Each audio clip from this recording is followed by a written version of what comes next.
Κύριε Χριστοφίδη, θα ήθελα να μου πείτε πώς εμπνευστήκατε αυτή την ιστορία, να κάνετε τον διάπολο αυτή τη στιγμή όλου του Αιγαίου σχεδόν.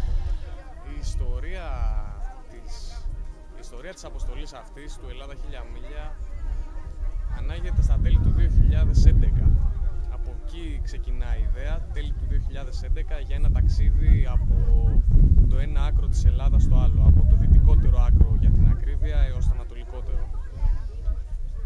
Ξεκινήσαμε λοιπόν να το επεξεργαζόμαστε σε ένα πρώτο αρχικό επίπεδο από τα τέλη του 2011.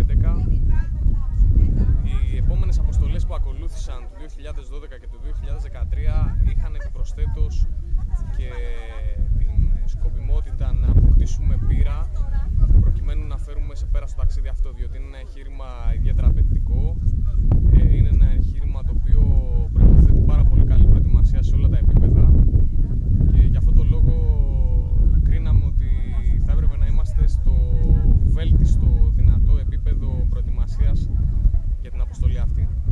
Εμείς, όπως αναφέραμε και προηγουμένως, ιδρύσαμε την ομάδα το 2010.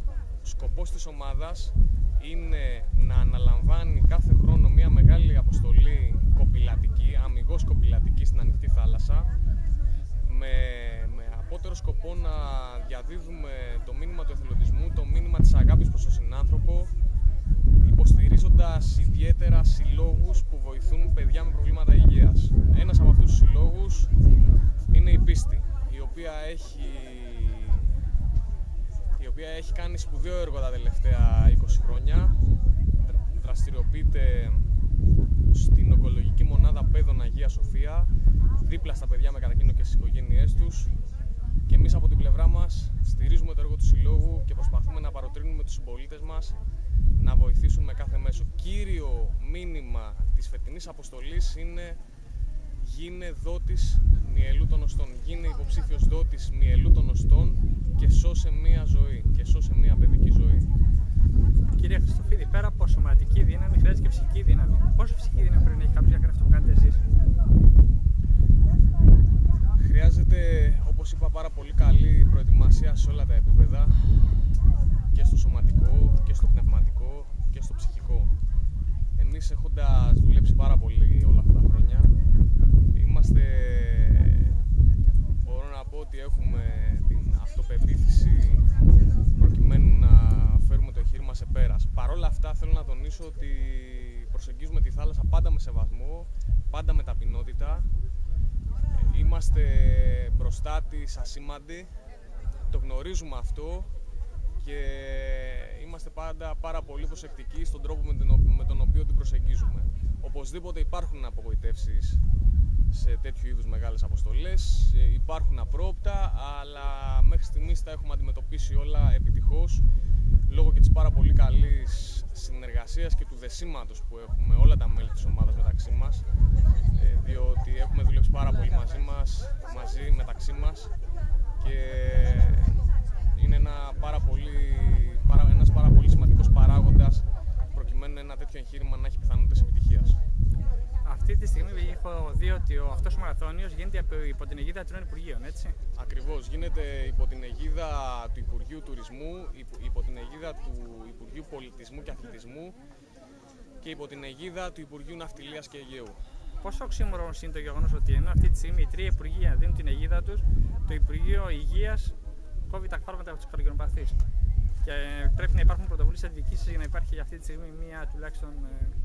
Εμείς καλούμε και μέσα από το εγχείρημα αυτό την πολιτεία να σταθεί έμπρακτα, πέρα από τη συμβολική υποστήριξη, να σταθεί έμπρακτα δίπλα στα παιδιά και στις οικογένειές τους, να κάνει ό,τι μπορεί προκειμένου οι συμπολίτες μας να ενημερωθούν, διότι θα πρέπει να πούμε ότι και ο σύλλογος και όλοι οι σύλλογοι που δραστηριοποιούνται στο συγκεκριμένο τομέα και όχι μόνο, ουσιαστικά καλύπτουν κενά τα οποία υπάρχουν από την πλευρά της πολιτείας. Αν δηλαδή η πολιτεία είχε μεριμνήσει ώστε όλα να λειτουργούν σωστά και όπως πρέπει, δεν θα υπήρχε η ανάγκη να δραστηριοποιούνται και αυτοί οι σύλλογοι. Εμείς ως πολίτες αναλαμβάνουμε να καλύψουμε αυτά τα κενά, αλλά και η πολιτεία έχει το χρέος να υποστηρίξει τα παιδιά, τις οικογένειές τους, όλους τους συνανθρώπους μας που υποφέρουν. Αυτός είναι ο σκοπός της πολιτείας. Πόσο δυνατό είναι το συναίσθημα ένα παιδί το οποίο αντιμετωπίζει πρόβλημα να έρθει να σε αγκαλιάσει, να σε κοιτάξει στα μάτια? Δεν κατάλαβα το ερώτημα. Πόσο δυνατό είναι το συναίσθημα που νιώθετε όταν έρθει κοντά σε ένα παιδί που αντιμετωπίζει πρόβλημα, σε αγκαλιάσει και κοιτάξει στα μάτια? Δεν υπάρχει πιο δυνατή και πιο συγκινητική στιγμή από αυτή. Θα σας πω χαρακτηριστικά ότι πριν το ταξίδι γνωριστήκαμε με τη Φωτεινή για τις ανάγκες ενός βίντεο που ετοιμάσαμε για τη φετινή αποστολή. Γνωριστήκαμε λοιπόν με τη Φωτεινή, η οποία νοσηλευόταν τότε στο Πέδον, στην ογκολογική μονάδα του Πέδον. Γνωριστήκαμε, γίναμε φίλοι, επικοινωνούμε κάθε μέρα και μπορώ να σας πω ότι αυτό το κορίτσι μας έχει δώσει τεράστια αποθέματα δύναμης ψυχικής, με το παράδειγμά της, με το χαμόγελό της, με την αγάπη της για τη ζωή. Και εμείς για αυτό το κορίτσι και για όλα τα κορίτσια και για όλα τα παιδιά που νοσηλεύονται θα κάνουμε ό,τι περνάει από το χέρι μας προκειμένου να ολοκληρώσουν τον αγώνα τους με επιτυχία, να ξανασταθούν στα πόδια τους και να μπορέσουν να ευτυχήσουν στη ζωή τους.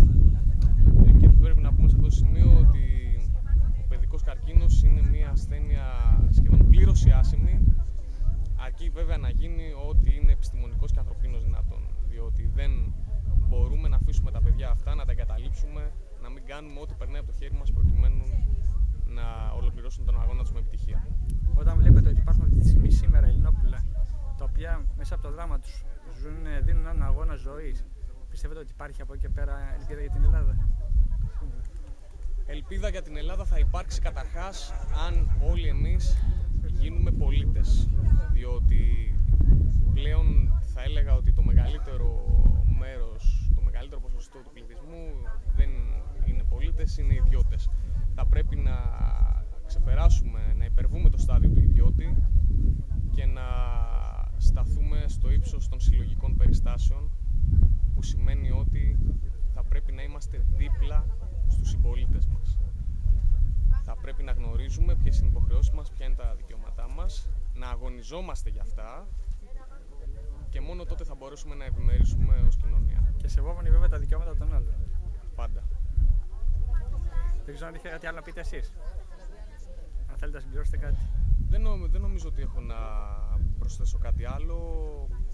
Πέραν του μηνύματος που προαναφέραμε, παροτρύνουμε τον κόσμο να γίνει εθελοντής δότης, παροτρύνουμε τους συνανθρώπους μας να γίνουν πολίτες, να αγωνιστούμε όλοι μαζί για μια πιο ανθρώπινη κοινωνία. Αυτό το οποίο λέμε και τονίζουμε συνεχώς είναι ότι το βασικότερο πράγμα είναι να είμαστε άνθρωποι.